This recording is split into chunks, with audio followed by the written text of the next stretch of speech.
Number 1. Chris Watts. On August 13th, 2018, a neighbor's camera filmed Chris Watts doing something that looked completely ordinary. He was filmed packing his pickup truck, appearing relaxed and steady. He moved with purpose. His expecting wife and 2 girls had vanished.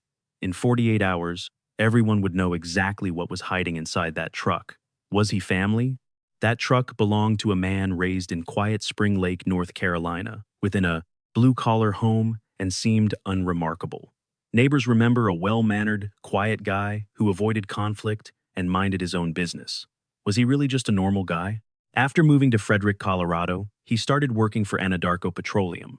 He settled into an oil field job and constructed what looked like a flawless American dream life. In 2012, he wed Shanann Razuchek. They welcomed Bella in 2013, followed by their second daughter, Celeste, in 2015. By mid-2018, Shanann was 15 weeks, along with a son. They had already picked the name Nico for their expected third child. Everyone saw Shanann as the heart. She shared her entire life constantly on Facebook, uploading clips of birthdays and her pregnancy journey. To their followers, the Watts family appeared healthy and totally average. Was the mask about to slip? It was. Behind those curated photos, the marriage was crumbling. Chris had secretly started an affair with Nicole Kessinger, a woman from his own office. By that August, he was done with the marriage. However, he refused to deal with the messy reality of actually leaving. He hated the idea of legal battles or child support. Police believe he simply wanted to erase his past and start over completely fresh. Shanann landed home from a business trip during the early morning hours of August 13th, 2018. She was gone for 5 weeks. She entered her own front door just after 2 in the morning. The events occurring inside that house over the next few hours would eventually haunt the entire nation for years to come. But why? What Nicole Atkinson saw was a friend who had suddenly stopped responding. Shanann missed her ultrasound and ignored every single call. She rushed over and called 911. Police arrived and performed a welfare check. The house looked fine, but Shanann and the kids had vanished. That afternoon, Chris Watts stood before news cameras and spoke with investigators about his family's disappearance. Standing in his yard, he told journalists he was desperate to have his wife and girls home. He stared into the lens, sounding composed while forcing his face into a mask of concern. He claimed he hoped Shanann had just left to clear her head alone. He pleaded ignorance while his family lay cold and lifeless. Soon, federal and state authorities took over. Was he really this good at playing the victim? Frederick police detectives swarmed the property as the investigation went into high gear. Digital forensics revealed that Shannon's mobile phone never actually left the family residence. Surveillance from next door showed Chris driving his work truck away at 5:27 that morning. The bed of the truck was clearly not empty. Detectives focused their search on the remote Anadarko site where Watts was stationed. On August 15th, only 48 hours after the initial report, they made a discovery that halted the search entirely. They found Shanann in a shallow grave near the tanks. Cruelly, Bella and Celeste were hidden inside those crude oil tanks themselves. They had been there since he arrived for his shift. Police arrested Chris Watts that very night. Would he finally confess? He would. During a tense police interrogation, now reached by millions, he started to crack under heavy pressure. He first attempted to frame Shanann for killing their daughters. That lie fell apart. What was the fallout? The fallout was a guilty plea on November 6th, 2018. Chris confessed to 5 counts of first-degree murder for killing Shanann and his kids to avoid a death sentence. He also faced charges for ending Shanann's pregnancy, effectively taking the lives of Bella, Celeste, and his son, Nico. The court hearing was gut-wrenching. Frank Razuchek, Shanann's father, stood up to confront the man he once called family directly. He told Chris he destroyed everything. Then, Sandra Razuchek spoke. Reporters noted the room held a heavy, suffocating silence unlike any other trial. The atmosphere felt final and utterly hollow. Judge Marcelo Kopkow handed down 5 consecutive life sentences without parole. He added 84 years for the remaining charges. Watts is serving time at the Dodge Correctional Institution in Waupun, Wisconsin. Officials moved him because he feared for his safety inside the Colorado state prison system. In 2019, he sat for a long interview, offering new, conflicting details about the night he murdered his entire pregnant wife and 2 children. Media outlets later broadcasted segments of that haunting jailhouse confession. Netflix released the documentary American Murder, The Family Next Door in 2020. The film used Shanann's own digital archives and police tapes to reconstruct this tragedy. He studied neuroscience for years just to learn how to extinguish human life. This case remains the ultimate intersection of domestic violence, social media, and the public performance of grief. Christopher Watts didn't just destroy his family. He operated with cold, quiet precision before standing in front of the cameras and asking the entire world for pity. He is currently 37 years old. He will eventually die behind bars. But the betrayal hidden behind a calm face actually started in a Colorado theater 6 years prior. Number 2. James Holmes. 400 people sat inside Theater 9 at the Century 16 multiplex in Aurora, Colorado on the night of July 20th, 2012. They came for a midnight premiere. They arrived seeking entertainment, never imagining they were sitting in the very last place they would ever feel safe. By every measurable academic metric, James Egan Holmes was an absolute standout. Born on December 13th, 1987, in San Diego, California, he was raised in a stable, upper-middle-class home by two highly educated parents. His mother was a registered nurse, and his father was a professional mathematician. Growing up, he was quiet and disciplined, eventually graduating from the University of California, Riverside, in 2010 with the highest possible honors. He earned a degree in neuroscience, the literal study of the brain. Specifically, he explored the mechanics of human thought before securing a spot in a prestigious PhD neuroscience program at the University of Colorado in Denver. His professors saw a student with massive potential, yet something was coming apart beneath that perfect resume for a very long time. Holmes had a deep, mostly hidden history of serious mental health struggles. He had already rotated through several different psychiatric therapists. In the months leading up to July 2012, his academic standing began to completely fall apart.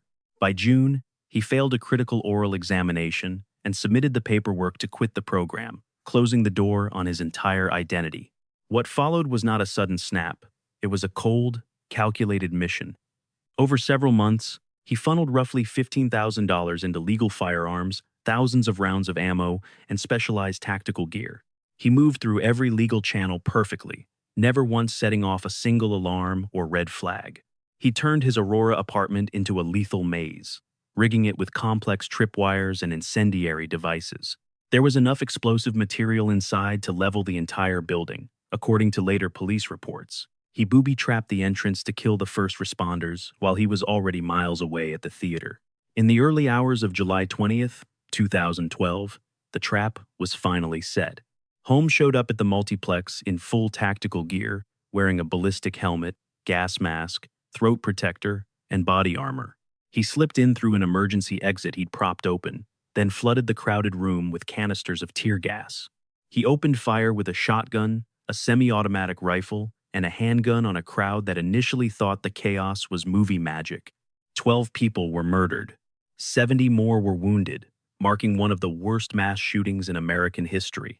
The youngest victim was only 6 years old. The oldest was 51. Among the fallen was Jessica Gowie, a sports reporter who had survived a different mass shooting in Toronto just 1 month earlier. Among those who survived was Caleb Medley, who was shot in the face. He lay in a coma for weeks while his wife gave birth to their first child just floors away in that same hospital.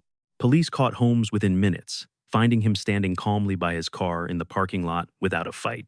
He immediately told the officers that his apartment was a ticking time bomb. Aurora police described his mood as eerily detached, behaving with a mechanical cooperation that felt devoid of any real remorse. The trial of James Holmes began in April 2015, becoming the longest and most expensive legal proceeding in the history of Colorado. Over 9,000 potential jurors were called in during the selection phase alone. His guilt was never the question. The entire case rested on whether he was legally sane when he pulled the trigger. The defense claimed Holmes was lost in a severe psychotic episode, totally disconnected from morality. The prosecution argued his months of methodical planning proved he had a calculated, murderous intent. Images of Holmes in the courtroom quickly became the face of modern evil. He appeared at hearings with bright orange hair and wide, vacant eyes that never seemed to focus on anything. His expressions shifted between total emptiness and a look that was intentionally impossible to read. As his photos spread across the globe, survivors finally stood up to tell the world exactly what happened in the dark. The life of the theater shooter rested in the hands of a single person. Grieving families waited for a verdict that felt like a total betrayal. One father told James Holmes he hoped the killer would relive his actions every single day. Holmes sat there, stone-faced, showing almost no visible reaction. On July 16, 2015, the jury officially rejected the insanity defense. They found James Holmes guilty on all 165 counts, including 24 counts of first-degree murder. The jury weighed intent and extreme indifference theories for every single victim, alongside attempted murder and explosives charges. To choose the death penalty, the jury had to be unanimous. They were not. They could not reach unanimity on the death penalty. Under Colorado state law, that failure to agree meant life was mandatory. On August 26, 2015, Judge Carlos Moor gave Holmes 12 consecutive life sentences without parole, plus 3,318 years. The judge read every count aloud for hours. Today, Holmes is held at the Colorado State Penitentiary, a maximum security facility that keeps him away from the world. He has filed many appeals. All have been denied. Crews demolished his apartment shortly after the attack. They also tore down the Century 16 multiplex, eventually rebuilding it as a different theater for the local community. A memorial garden stands nearby now. The Aurora massacre fundamentally changed the national conversation regarding mass shootings and venue safety in the United States. It exposed flaws in venue security and the limits of reporting.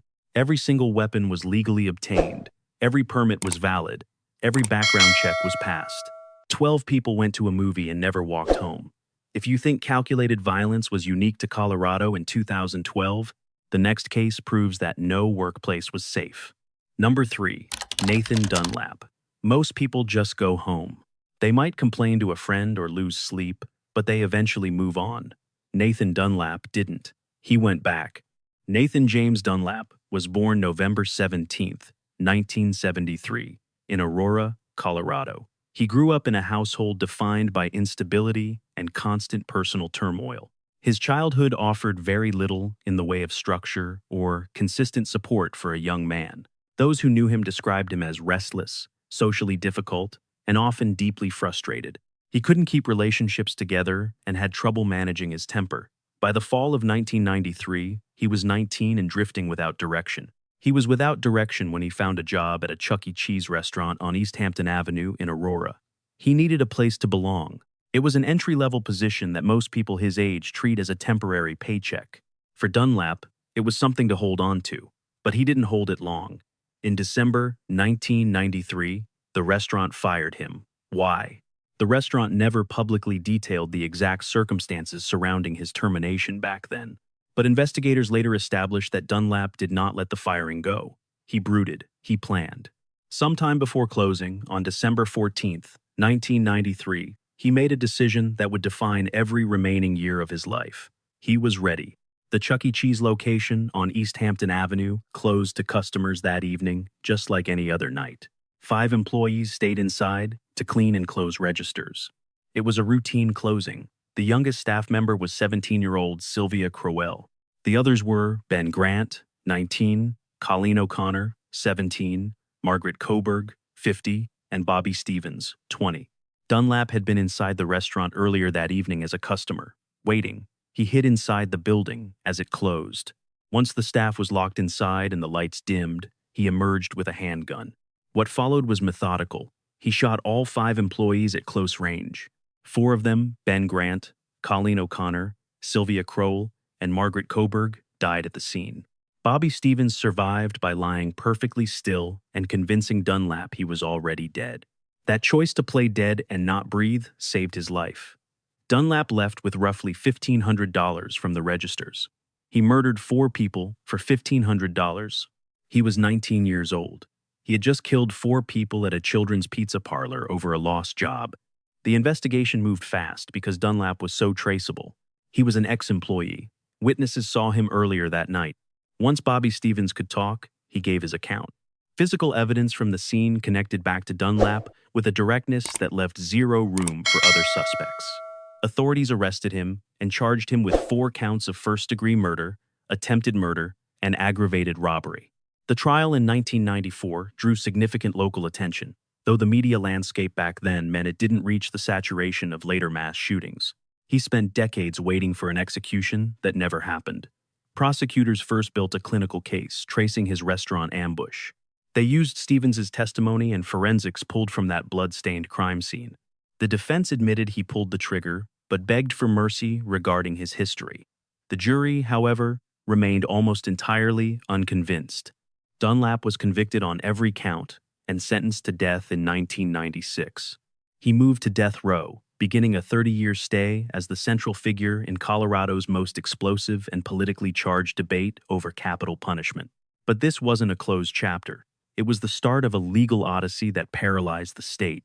In later years, Dunlap's fate turned into a recurring flashpoint in local politics as successive governors were finally forced to weigh in on his specific life. In 2013, Governor John Hickenlooper gave Dunlap an indefinite reprieve, not a pardon, and certainly not a commutation. He simply suspended the execution. Hickenlooper cited deep personal doubts, stating publicly that he could not stomach the irreversibility of the needle in a justice system that makes errors. The fallout was explosive. Victims' families felt a profound and crushing sorrow. Activists on both sides used this case to fuel years of intense legislative debate. The end came via a legislative shift, rather than any single dramatic moment in the courtroom. In March 2020, Governor Jared Polis signed the bill that abolished Colorado's death penalty forever, the 22nd state to do so. As the law changed, the 3 inmates currently on death row, including Dunlap, were spared. Their sentences became life without parole, a survival born of political timing and circumstance rather than any judicial finding of innocence. It was a 24-year death sentence debated by 2 governors and eventually outlived by a pen. Nathan Dunlap remains in a Colorado prison, serving life without parole. Bobby Stevens, the lone survivor whose bravery helped catch Dunlap, still carries that night's heavy weight. The families of the 4 victims have attended every single hearing and debate across 3 long, grueling decades. They are still here, still visible, and still asking the world to finally remember the lives they lost. They wait for a finality the law never quite delivered cleanly, leaving this case as one of Colorado's most haunting criminal stories. Why did it happen? Because of a grudge.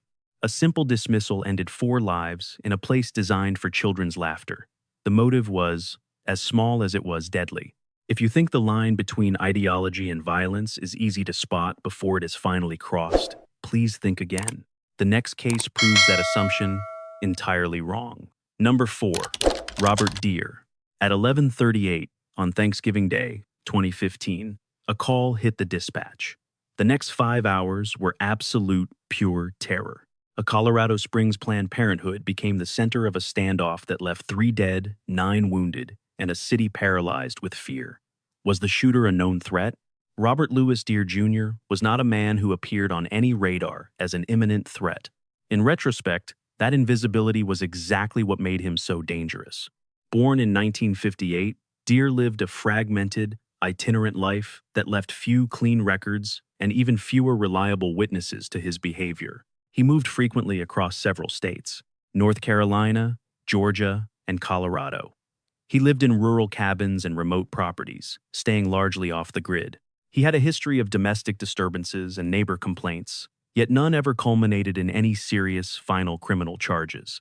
Acquaintances described a volatile man, deeply suspicious of the government and intensely committed to his own private religion. His faith was a self-constructed doctrine that bore almost no resemblance to any traditional or organized church belief system. By 2015, Deere lived in a converted shed in Park County, Colorado. At 57, he was isolated and consuming anti-abortion media with increasing intensity. Investigators later reviewed his background in detail to find where it all truly began. He had been steeping himself in extremist rhetoric for months before the attack. He made specific statements about Planned Parenthood to acquaintances in the months leading up to it. At the time, no one took them seriously. Today, they are the key pieces of his criminal evidence. On November 27th, Deere drove to the clinic on Centennial Boulevard. He wasn't there to talk or just to protest. Armed with a rifle and propane tanks, He opened fire in the lot before forcing his way into the very heart of the building. The attack unfolded across a sprawling space, making it extraordinarily difficult for first responders to establish a secure, tight perimeter. Officers struggled to locate the shooter inside the complex, while the city watched the horror play out on the local news. A mass murderer admits everything on live television, yet a decade later, he still hasn't spent one single day in prison. Colorado Springs police arrived and took fire. 3 died, including Kari Stewart. Jennifer Moravsky, 35, died after she simply accompanied a close friend to the clinic.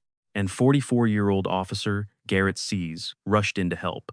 The clinic sat outside his normal jurisdiction. He had no obligation to respond. But would he ignore the call? He went anyway. 9 others suffered gunshot wounds, including several law enforcement officers who risked everything. The violent standoff lasted for hours, while SWAT teams moved civilians to safety and tried to negotiate with Deer, who remained barricaded deep inside. He finally surrendered shortly after 5 p.m. He surrendered without a fight, but what he muttered after his arrest would haunt every single legal hearing to follow. During that first interview with detectives, Deer delivered a series of direct, ideological, and incredibly incriminating statements. "No more baby parts," he growled. This referenced a heavily edited and viral undercover video series that alleged Planned Parenthood was illegally selling fetal tissue for profit to buyers. He explicitly described his violent actions as a necessary defense of unborn children. Detectives noted he showed zero remorse. If anything, he seemed satisfied with his carnage. Prosecutors hit Deer with 179 counts, including first-degree murder, attempted murder, and assault. A massive case like this would usually result in the largest criminal trial in Colorado's history. But what happened next was anything but typical. Was justice even possible for a man who refused to follow the rules?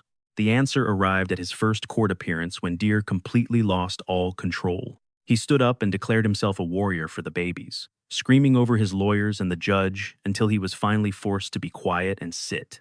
It was just the first of many outbursts caught on live television. In the hearings that followed, Deer fired his counsel and accused his legal team of conspiring against his mission. He screamed ideological rants from the defense table, disrupting proceedings so frequently that the court was forced into constant recesses, raising immediate questions about his actual mental competency.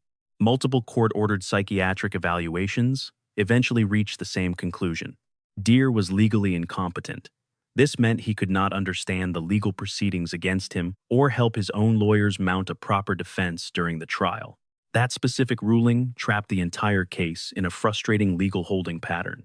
He was sent to the Colorado Mental Health Institute for mandatory treatment and regular competency reevaluations. For nearly a decade, doctors have found him mentally incompetent not once, but multiple times throughout his stay. Deer remains in legal limbo, never tried, never convicted, never acquitted. Is he playing the system? The families of Garrett Sees, Kari Stewart, and Jennifer Moravsky are still waiting for a day in court. Sees' children grew up without a father, while their father's killer sat in a hospital rather than a prison cell. Every piece of evidence, survivor testimony, police accounts, and those chilling admissions has been preserved and documented. Yet, none of it has been shown to a jury. Robert Deer is now in his late 60s, still waiting for his final judgment. The wheels of justice continue to grind slowly through endless rescheduled evaluations and rulings that are constantly challenged. Whether this man will ever face a traditional trial remains an open, agonizing, and uncertain question. 3 people died on a holiday because one man felt his beliefs gave him a license to kill. One victim drove toward the gunfire because someone needed help, even though it wasn't his job. That selfless choice defines true heroism more than any legal ruling ever could. But sometimes, a clean disappearance is the real, terrifying mystery here. If you think a decade-long wait for justice is rare, wait until you hear about this next Colorado disappearance. A fiancé, a missing woman, a perfectly concealed crime. Number 5. Patrick Freese. Kelsey Barth was supposed to be home for dinner on Thanksgiving Day, 2018, but she never arrived. Kelsey had been spotted at a Woodland Park Safeway on Thanksgiving Day, 2018, shopping with her 1-year-old daughter, Kay, looking completely normal to everyone watching. Security cameras captured them clearly, a young mother and her baby performing a normal holiday errand. That footage was the last time anyone saw Kelsey Barth alive. She was only 29. Kelsey grew up in Idaho, part of a tight-knit family that described her as incredibly disciplined and determined. She earned her pilot's license before most of her friends had even finished their college degrees. Eventually, she became a certified flight instructor in Colorado. She was methodical, safety-conscious, and lived for her daughter. She and Patrick Free had been engaged since 2017, looking toward a future together. Patrick Free incinerated his fiancée until nothing remained, though they still shared legal custody of their daughter while living separately. Patrick Free lived as a rancher, physically massive, highly respected, the type who appeared perfectly suited for the unforgiving and rugged wilds of Teller County. He spent his life managing land and livestock, projecting a steady, disciplined persona to every neighbor he met. Local residents had zero reason to suspect him of any malice whatsoever. But Patrick Free harbored a very dark, lethal secret. Long before Kelsey vanished, he began a clandestine and secret affair with an Idaho woman named Crystal Lee. This connection between Free and Lee involved much more than romance. Lee later described the terrifying series of events in extremely and disturbing detail. Free approached her several times with a request crossing the line from unfaithful to cold-blooded murder. He repeatedly and clearly asked her to kill Kelsey Barth. He proposed specific ways and then offered reasons why. Lee never contacted the police about these conversations. When Kelsey missed her work on November 25, 2018, and stopped responding, her employer then eventually flagged the absence. Her Idaho relatives grew terrified as the silent days passed with zero contact. Police checked her Woodland Park home and found her dog alone with every bowl of water and food empty. Investigators discovered Kelsey's phone pinged a cell tower in Idaho on November 25th. Her family received zero calls or texts. That single phone signal would later become a cornerstone of the entire investigation. Detectives contacted Patrick Free as one of their very first leads. He claimed he last saw Kelsey on Thanksgiving at her home during a custody drop-off. He performed his concern perfectly. On the surface, he appeared helpful with early questions. But Woodland Park Police and the FBI noticed major holes in his narrative almost immediately. Small details didn't align the hallmark of a manufactured story. Then Crystal Lee made a choice that changed the case. Fearful of her own legal jeopardy, she came forward finally. She used Barth's phone after the murder to send decoy texts. Lee agreed to fully cooperate with every single lead investigator on the team. She didn't just talk. She agreed to wear a wire and record conversations with Patrick Free. Those recordings were bone-chilling. Free spoke openly, confirming the gruesome specifics of his crime. He provided details only the killer could know, proving he was tracking the police as they moved in closer. These secret tapes formed the foundation for the prosecution. The evidence was so direct and damning that his defense team had no room to build a counterstory. Based on the trial evidence presented today, Free entered Kelsey's townhouse on Thanksgiving, right after her grocery run. He ambushed her inside and killed her with a heavy baseball bat. He summoned Crystal Lee to the townhouse to help him scrub every drop of blood from the scene. Barth's body was hauled to the Free Ranch in Teller County and thrown onto a massive, intentional burn pile on his property. The fire destroyed her remains so completely that investigators, despite digging through the ranch, found absolutely nothing left of her. Searchers have never located Kelsey Barth's body. The total lack of physical remains explains exactly why this specific case was so incredibly hard to prove, and why it took just as long as it did. Police had a missing woman and a suspicious fiancé. They had a witness with her own legal baggage and wiretap tapes that needed a very clear narrative to fully understand. Prosecutors moved ahead anyway, finally charging Patrick Free in December 2018. He faced first-degree murder and solicitation charges weeks after she vanished. The trial began in November 2019. Crystal Lee was the state's star witness. She testified in detail about the many times Free asked her to murder Kelsey, exactly what happened immediately after Thanksgiving, and her own role in the dark, final aftermath. Defense lawyers attacked her credibility with total aggression. They called her a self-serving witness who lied to get a plea deal, which she did receive for her cooperation in court. She ultimately pleaded guilty to evidence tampering and received a sentence of 3 years in a state prison. But the voice on those recordings was something no defense lawyer could ever neutralize.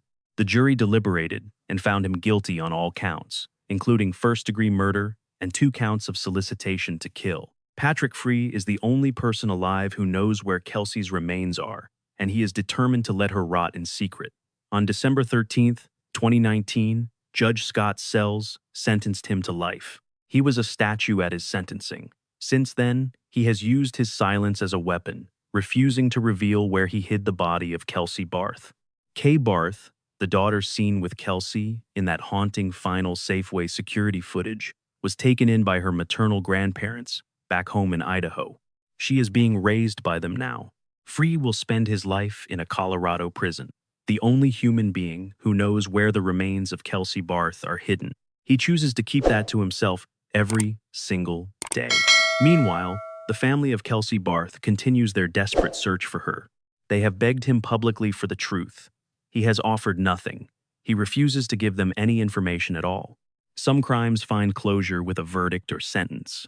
Others stay open because a killer's silence is his final form of control. But what happens when the crime is caught on camera? If you think destroying evidence erases a crime, look at the shooter who performed for the world in real time. A grocery store, a rifle, and footage so viral there was no place left to hide. Number 6. Ahmad Aliwi Alisa. Within minutes of the shooting, the video of his arrest was already trending globally. Shirtless, tactical gear on, bleeding from a leg wound, police led him out of a Boulder King Supers in handcuffs while the world watched. 10 victims were dead inside. The entire nightmare had unfolded in less than 60 minutes. Investigators already had his name on file because someone who knew him had flagged him to law enforcement many years before this attack. Ahmad Aliwi Alisa was born in Syria in 1999 and came to America as a child, attending Arvada West High School, where he competed as a wrestler, a sport demanding discipline and grit. It requires absolute, unwavering mental resilience. It takes conditioning and toughness. He was no stranger to his coaches, his classmates, or his entire community. But the version of Ahmad Alisa seen by his peers back then was already a significant source of alarm. Former classmates remember a teenager who was incredibly reactive to what he saw as slights or insults. He claimed others made anti-Muslim remarks, but witnesses say those moments never actually took place in reality. In 2017, he was convicted of assault after he violently attacked another student during a normal school day. People who knew him said he lived in a constant state of feeling threatened by the world. He saw danger in situations where everyone else saw absolutely nothing at all. A family member told police that Alisa had been suffering from paranoid thoughts for a long time. His relatives had been deeply worried about his failing mental state for many years. In 2019, a person who knew Alisa personally called the FBI to report that he was talking about committing a violent mass shooting. The FBI investigated, found nothing to act on, and closed the entire inquiry. That decision would be looked at with painful clarity after the horror of March 22, 2021. Leading up to the massacre, Alisa's online posts were pure rage. He bought a Ruger AR-556 pistol, a weapon designed to function just like an assault-style rifle while remaining legal under Colorado law just 6 days before shooting. It mimics a high-capacity assault rifle perfectly. Because of Colorado's laws, he bought the gun just 6 days before he opened fire on the public. That 6-day window would later become the center of a massive political fight in Colorado. Monday, March 22, 2021, was a typical busy afternoon at the King Supers on Table Mesa Drive. It is a college town hub where people stop for food after work or between their university classes. At 2:30 p.m., Alisa pulled into the lot and began firing before he even stepped out of his car. The terror moved from the pavement into the aisles, leaving shoppers with absolutely no safe place to run. The victims were Denny Stong, 20, Nevin Stannis, 23, and Ricky Olds, 25. Also Trelona Bart Kodiak, 49, Suzanne Fountain, 59, Terry Lear, 51, Kevin Mahoney, 61, and Lynn Murray, 62. Finally, Jody Waters, 65, and Officer Eric Thalley, 51, the very first responder on the scene of the shooting. Thalley, a father of 7, was killed running toward the gunfire. He was 51 years old and had planned to change careers. His wife said he was training for drone work, specifically to avoid the dangers of frontline police duty. He went anyway. He always went anyway. Store security footage captured the entire attack. and investigators have now dissected every single agonizing frame. Imagine hiding inside a dark freezer while a gunman methodically stalks human beings just outside the heavy door. Staff huddled in storage while the shooting continued. Some slipped out through emergency exits, others stayed pinned down in place, just waiting for the end. Cell phone audio of the carnage leaked within hours, broadcasting the chilling sounds of gunfire to a stunned world. Law enforcement flooded the parking lot. A tactical SWAT unit breached the entrance and swept the blood-stained aisles. During the intense tactical sweep, Alyssa took a single police bullet to his leg. Police took him into custody alive and shirtless. He had discarded his top during the massacre and was visibly bleeding. The live broadcast of his arrest became the haunting, iconic image of American mass violence, shared millions of times across every digital platform by a shocked nation. State prosecutors eventually hit Alyssa with 10 counts of first-degree murder, one charge for every life stolen, plus counts for attempted murder and weapons. Then, the entire legal machine stopped, mirroring the frustrating delays seen in the Robert Deere case. Court-appointed doctors evaluated the shooter and found him legally unfit to stand before a jury of his peers. The court committed him to the Colorado Mental Health Institute, the same hospital currently holding the shooter, Robert Deere. Every subsequent evaluation confirmed he remained incompetent. For 4 years, the King Soopers massacre remained a legal case without any resolution. The killer stayed institutionalized while victims' families attended endless hearings that never actually led to a criminal trial. Was justice even possible? This massacre sparked a fierce national debate on tactical rifles, forcing the Colorado State Legislature to take immediate and unprecedented legal action against gun violence. Weeks after the tragedy, Governor Jared Polis authorized legislation that expanded background checks and gave local cities the power to pass their own gun restrictions. Legislators had successfully blocked these specific safety measures for several years in Denver. The tactical rifle used, bought legally 6 days prior, fueled legislative debates. As of the most recent reporting, Alyssa's mental state remains under review by the court. Officials continue to monitor his clinical progress, keeping the possibility of a trial open. But for the families, the wait has turned into a marathon of legal frustration. He has spent years in a facility without a final verdict. There is no conviction and no closure for the families who have been waiting for justice since that dark Monday in March 2021. Eric Talley's children are growing up knowing their father ran into that store to protect strangers and never walked back out. Denny Stong's family buried a 20-year-old. Jody Waters and Nevin Suzanne Fountain followed. Lynn Murray and the others were just neighbors, buying groceries on a typical afternoon. They never made it home to their families. 10 lives were snuffed out in under an hour inside a grocery store. Why does the law protect the killer more than the victims? Justice was frozen. If you believe a crime must happen fast to leave a permanent scar, you haven't heard this. Our next case unfolded with agonizing slowness over one long, horrific night, leaving Denver with deep questions about justice and the cost of keeping secrets that it still hasn't answered. Number 7. Dexter Lewis. 5 people reported for their shift on October 16, 2012, at a small neighborhood tavern in Denver called Pharaoh's Bar and Grill. They were ready. Not a single one left that building alive. And the man blamed for the carnage did not act alone. That single fact turned this investigation into one of the most legally and morally complicated cases in Colorado history. Born in Denver in 1990, Dexter Lewis was raised in what his defense team later called a cycle of pure trauma. His childhood was defined by extreme poverty and total instability. He was exposed to brutal violence at an age when most kids are sheltered from the world's ugliness. By his late teens, he had a criminal record and operated on the city's fringes with a crew that lived entirely outside the law. That history doesn't excuse the horror at Pharaoh's, but it is the grim backdrop for the events of that October night. Who else was in that bar? Pharaoh's was a modest local spot located on East Colfax Avenue. It was the kind of neighborhood bar that served its community without ever seeking the city's spotlight. Owner Joe Reiche had transformed the place into something his regulars considered a second home for themselves. On the night of October 16th, stretching into the early morning of the 17th, Reiche and 4 employees were inside performing their closing duties. The patrons were gone. The doors were locked tight. They thought the night was over. A routine Tuesday shift was about to spiral into a nightmare that would leave the city of Denver forever changed. Dexter Lewis pulled up to Farrow's that evening with two others, his brother Lionel Lewis and an associate named Joseph Hill. The plan was a simple robbery. They knew the bar would have plenty of cash from the night's sales. A man watched 5 people get butchered, then helped burn the bodies. He was on the government's payroll.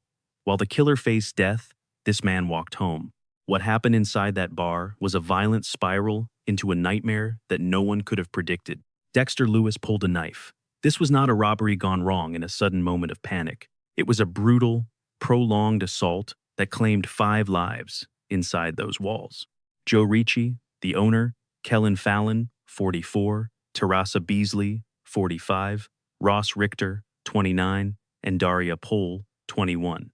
They all died in a room that just hours earlier had been alive with laughter and the common clinking of a local tap room.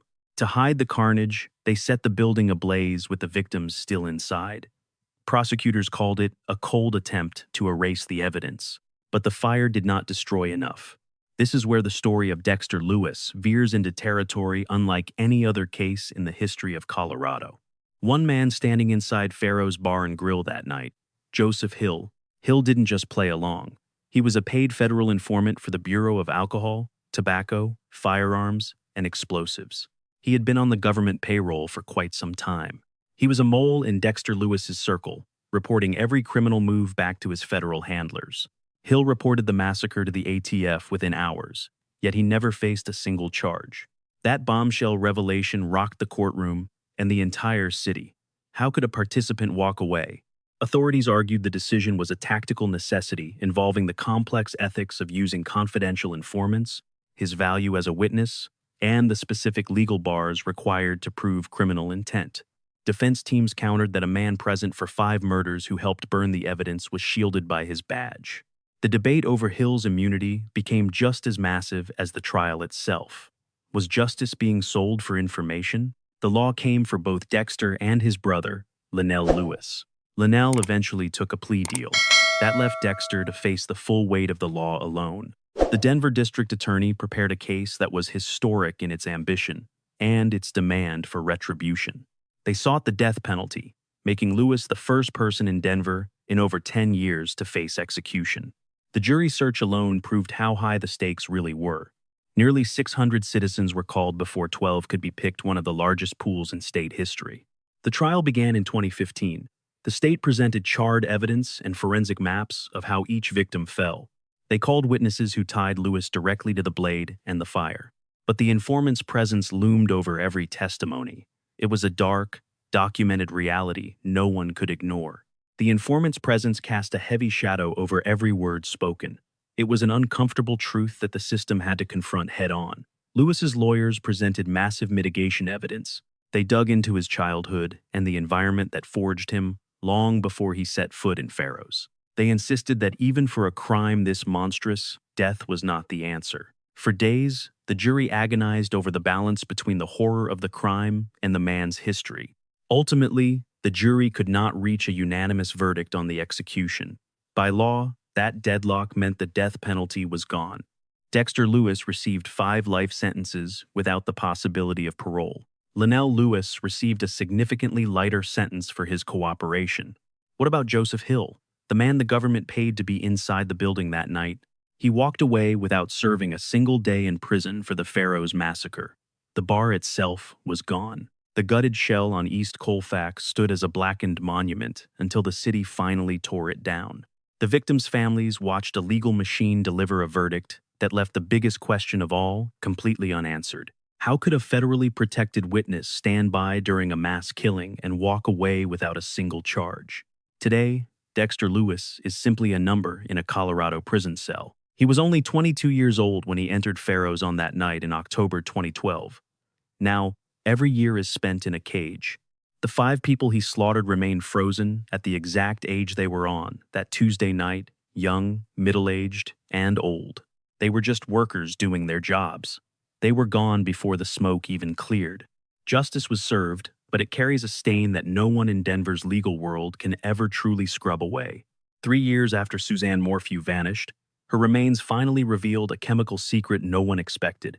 It changed everything. Before those bones spoke, the investigation focused on a husband with a shovel and a rare drug.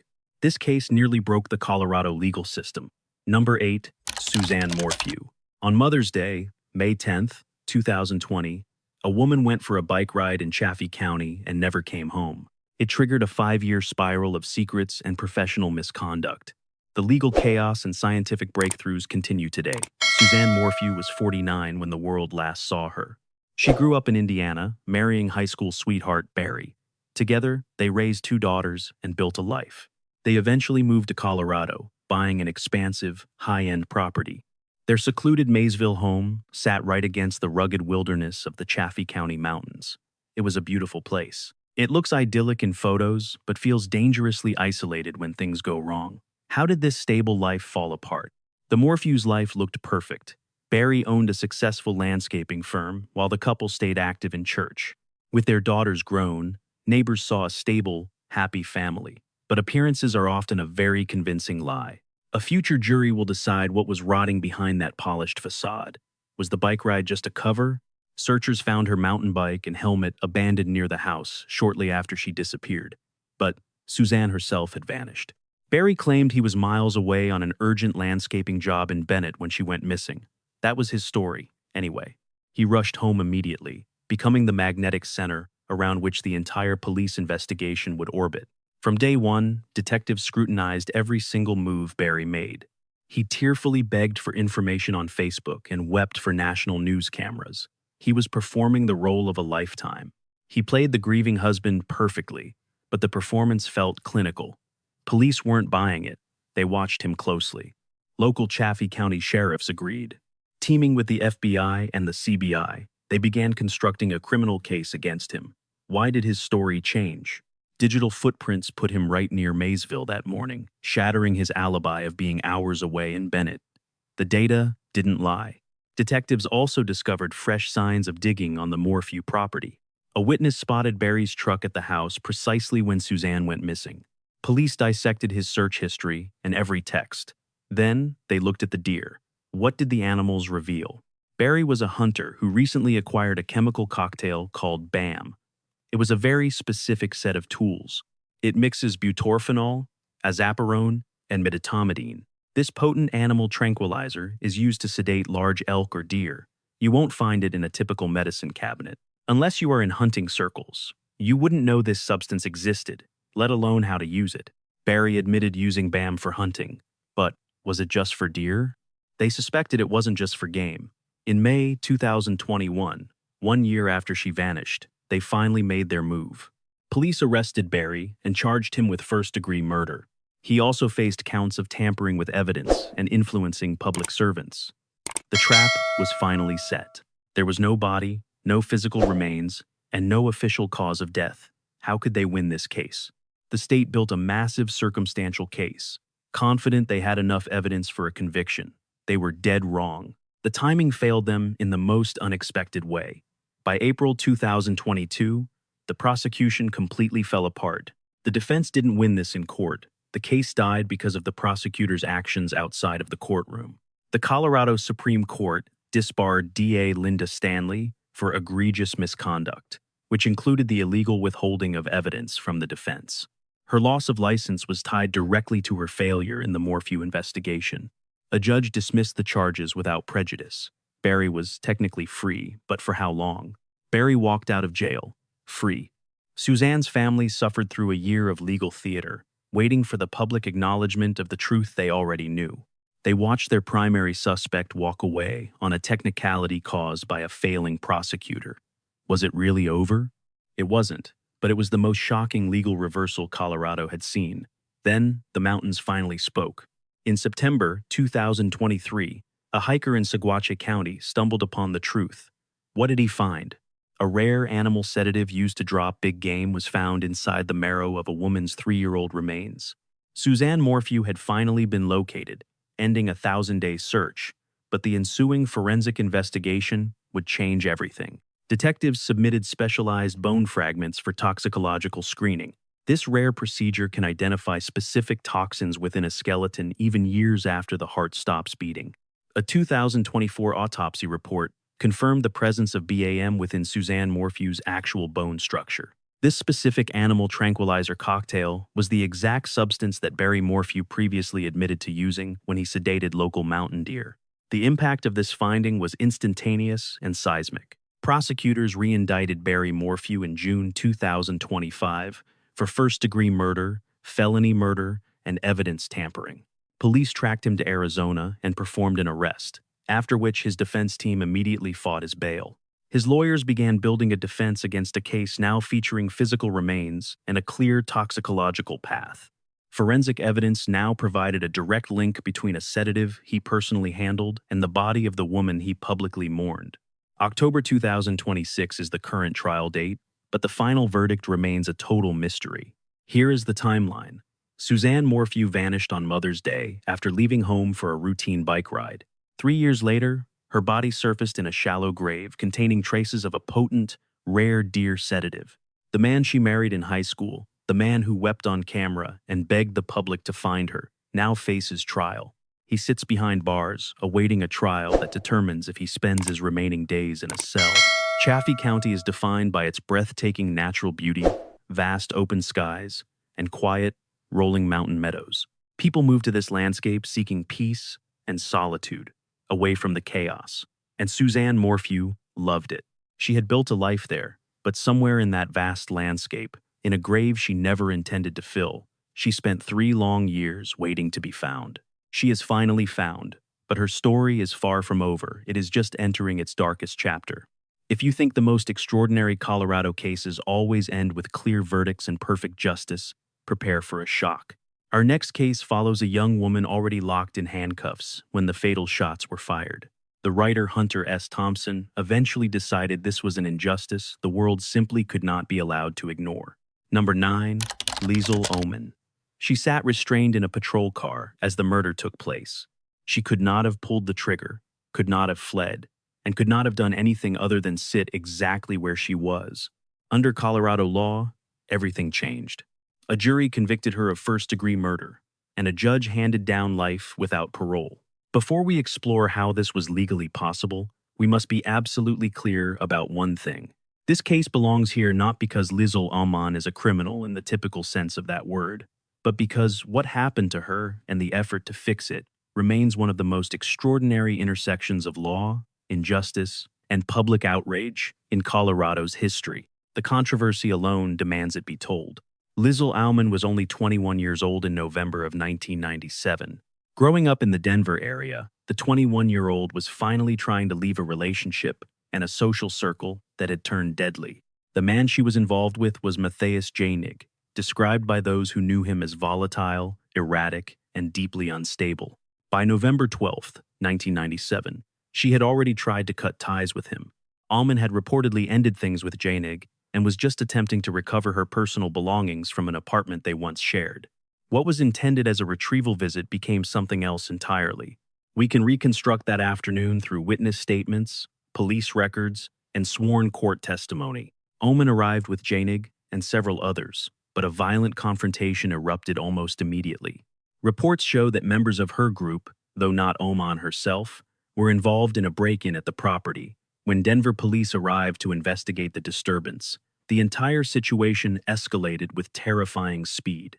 Janig was armed and refused to surrender, leading police on a high-speed chase through Denver. Oman was inside the vehicle, along with Janig and others, until that pursuit finally ended, when officers managed to stop the car. This is where the timeline becomes critical. Law enforcement removed Liesl Oman from the vehicle, placed her in handcuffs, and secured her in the back of a police cruiser. Her role was over. She was in custody and going nowhere, but Janig remained free. What followed took less than a minute. Janig, still armed and uncaptured, opened fire on the officers who were surrounding the entire scene. A veteran officer is dead, and the state already sentenced his supposed killer to life without parole. But as Bruce Vanderjack took his final breaths, his murderer wasn't even holding a weapon or attempting escape. Liesl Oman was actually sitting in a squad car in handcuffs, physically unable to stop the killing or participate in the violence unfolding just yards away from her. The actual gunman, Nathan Janig, turned the weapon on himself and died right there on the street. Prosecutors ignored the logistics and charged Allman under the controversial legal theory of Colorado's felony murder statute. This law dictates that any person involved in an initial felony crime is held liable for any death resulting from that crime, no matter who pulled the trigger or if the participant had the physical ability to actually stop the violence from occurring. The state claimed Allman helped with the original apartment break-in, the underlying crime, that fundamental felony. Because the officer died while the suspects were fleeing, the law viewed her as being just as legally guilty as the actual gunman himself. Jurors followed the judge's strict instructions and the law. Her sentence was absolute, life behind bars without any hope for parole, a finality that stunned those watching the trial. She was only 21, trapped in metal restraints while the veteran lawman took his last breath. This verdict might have vanished into some dusty archive as just another uncomfortable legal footnote that most people never heard. But everything changed when Allman's desperate supporters reached out to a legendary and unpredictable figure, the famous writer named Hunter S. Thompson. By 1997, Thompson was a household name and perhaps the most famous writer in America. He was the visionary behind gonzo journalism and the drug-fueled masterpiece, Fear and Loathing in Las Vegas. His whole identity revolved around attacking corrupt institutions with nothing but raw fury and the full power of his voice. Living in Woody Creek, he dug into the case files and became absolutely livid at what he saw as a miscarriage. Thompson didn't do quiet. He launched a full-scale literary assault that dismantled the Colorado justice system's entire argument. His articles painted the conviction as a total moral collapse and a profound failure of the law. He argued the system was so obsessed with technicalities, it imprisoned a woman for a crime she was physically unable to commit. Using his massive reach, he dragged this local tragedy into the national spotlight.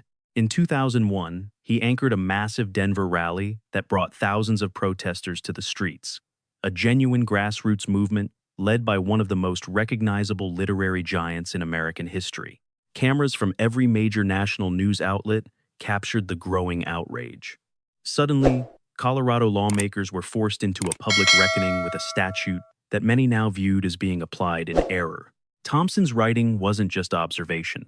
It was a battle cry that his loyal readers understood very clearly. He didn't see a hardened thug. He saw a young girl who simply made some terrible choices in her life. She was just a kid in the wrong place with the wrong person, swallowed by a legal machine that seemed impossible to stop. But the gears finally ground to a halt when the Colorado Supreme Court agreed to review the case. March 2005, the High Court voided her conviction, ruling the jury received flawed instructions that failed to acknowledge she was already in police custody and no longer fleeing when the murder occurred, thus ending her legal status as an active participant in the flight. Right when Officer Vanderjack was shot and killed, exactly, the legal scaffolding that held her for 8 years collapsed under the weight of the court's precise logic, leaving critics and supporters deeply divided. Later that year, she was resentenced.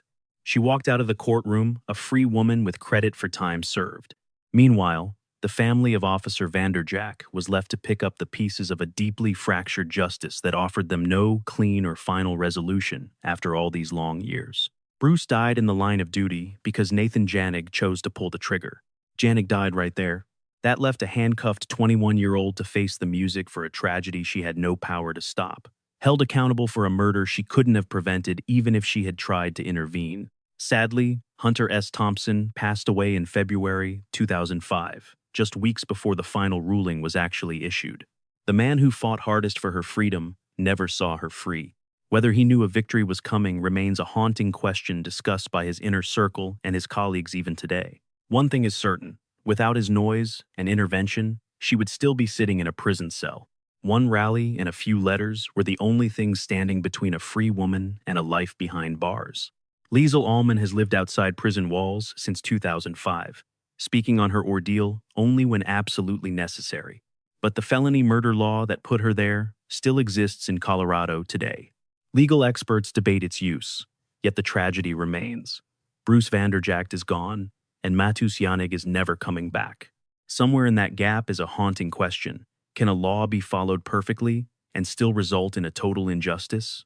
Colorado is still searching for that answer. If you believe the worst crimes require grown adults or years of carefully planned, seething rage, listen closely. This final case changes everything. It began in a classroom, involved two students, and ended with a sacrifice that stopped a nation. Kendrick Castillo spent his final seconds doing something so heroic that human words fail to describe the weight of it. Number 10. Devin Erickson and Alec McKinney. A specific kind of silence hits a courtroom when a father speaks about the son who died saving others. It has weight, it has texture. Everyone in that room understands, all at once, that language was never designed to carry a tragedy this heavy. Kendrick Castillo was 18 on May 7th, 2019, with only 1 week left of his senior year. He was college-bound and, by every account, the exact kind of young man we hope our schools produce. Kind, curious, confident. He lived for robotics and engineering, already mapping out a future he had built with his own two hands. His father, John Castillo, says Kendrick never needed to be told to do the right thing. He just did it. Then there was Devin Erickson, also 18.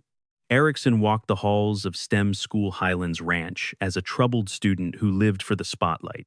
He didn't inhabit an identity. He performed one for others. He cycled through personas, nursing grievances against his classmates and the social order of the school itself. After the attack, investigators found a social media history filled with dark imagery and a deep contempt for people. He told a witness weeks before May 7th that he planned to do something that would force everyone's attention. Alec McKinney was only 16 years old. Born female, McKinney came out as transgender before the attack, a detail that would soon ignite a political fire. Attorneys argued the focus on his gender was a massive distraction from the actual causes of the school shooting. McKinney claimed he faced constant bullying and felt rejected by everyone at the school. He later told the court that Erickson manipulated him, using psychological pressure to force his hand. He insisted the planning was all Erickson's. McKinney claimed he was caught between his own suffering and Erickson's controlling influence. Prosecutors disagreed, presenting evidence that McKinney was an active, willing participant in the violence. On the morning of May 7th, 2019, they smuggled loaded handguns into the school. They entered separate classrooms. When Erickson opened fire, he encountered something that no tactical gear or mental preparation could have ever foreseen. Kendrick Castillo lunged at the gunman without a second thought. Most people freeze when violence strikes, but Kendrick rose from his seat and moved straight toward the danger. He took a single bullet at close range. He died right there, but his immediate, total action broke the momentum of the attack when it mattered most. Other students tackled Erickson seconds later, pinning him down before he could pull the trigger again. 8 others were wounded, but they went home that day because of what Kendrick did in his final moments. Law enforcement swarmed the campus within minutes of the call. Both Erickson and McKinney were taken into custody right there at the scene. Body cam footage from those arrests would eventually show the world exactly how it all ended. Kendrick Castillo was 8 days from graduation when he lunged at a gunman, trading his future for his classmates' lives. The school evacuation followed in that jagged, hollow way now familiar to America. Students streamed out with hands raised, some sobbing while others stayed eerily silent, all carrying a trauma they hadn't brought into the building that Tuesday morning. The media response was instant and overwhelming. Within hours, Kendrick Castillo's name was headline news on every single news platform. His photograph showed a young man with a gentle smile who looked completely at peace with himself. That image defined the coverage, while his parents, John and Maria Castillo, gave interviews that were almost too painful in their quiet dignity. They didn't perform grief. They bore it openly, describing their son with a warmth that made him real to everyone. But as they spoke, a political fuse was being lit. That fuse exploded at a public vigil when Colorado politicians arrived to speak just days after the shooting, but the grieving students weren't interested in hearing speeches. Group OASM tried using the moment to push their own gun control messaging. The crowd, including students who were inside STEM School Highlands Ranch on May 7th, hit their breaking point. Dozens of students and family members suddenly walked out of the memorial vigil in protest. They shouted that the event had become a political stage before the dead were buried. Video of the walkout went viral globally, sparking a raw national debate over the timing of grief. Who gets to speak immediately after such violence? The culture war was just beginning to boil over into the courtroom proceedings. Alec McKinney's transgender identity hit the news cycle, triggering a wave of commentary from political figures on both sides of the American cultural divide. Some called it relevant context. Others saw it as cynical exploitation. Meanwhile, the legal battle for McKinney's future was already intensifying behind closed doors. Defense attorneys argued that the media circus made a fair trial impossible and totally distorted the public's understanding of the case facts. The court ruled that the trial would proceed regardless. Devin Erickson's 2020 trial ended in a conviction on all counts, including first-degree murder for Kendrick Castillo's death and multiple counts of attempted murder. Survivors finally faced him at the sentencing. John Castillo spoke directly to Erickson, describing his son not as a victim, but as a hero who saved lives. He didn't use any dramatic, empty theatrics. He spoke with the steady voice of a man ensuring his son's character wouldn't be lost to the violence. But another verdict was looming for his young accomplice. Erickson got life without parole, but Alec McKinney was treated as a juvenile, despite the horrific and calculated nature of the crime. McKinney was convicted of murder and other counts in a separate legal proceeding. Because he was only 16 during the attack, his sentencing followed a different set of rules. He received a sentence allowing for a potential parole hearing in the future, sticking to Colorado's specific legal framework for underage offenders even in the most serious cases. That sentencing gap sparked a new controversy. Victims' families were left feeling deeply betrayed by the court's final decision. Erickson is serving life in state prison. McKinney is currently serving his sentence within the framework of the state's youth and young adult correctional system. Kendrick Castillo remains in Colorado. His family started a memorial scholarship fund to honor his legacy. It supports students in engineering, the field Kendrick loved. Eventually, the doors at STEM School Highlands Ranch reopened to let the students back inside to finish their year. Classes resumed in the same building where he died, because life marches forward, even when it feels like it should stop. Buildings continue holding classes while time carries everyone away. His robotics equipment is still there, and his name is now tied to a permanent memorial scholarship fund. His picture hangs in a school that only still exists because of what he did on a random Tuesday morning during his final week of high school. There are 10 cases in this series where ordinary Colorado life turned into an irreversible and haunting nightmare. 10 lists of victims whose names deserve to be spoken and remembered forever. 10 killers whose choices leave lasting scars that do not fade, all linked by the same yellow tape, the same vigils, and the same courtroom steps where families wait. Behind the life sentences lies the same haunting, unanswerable question that every true crime story arrives at.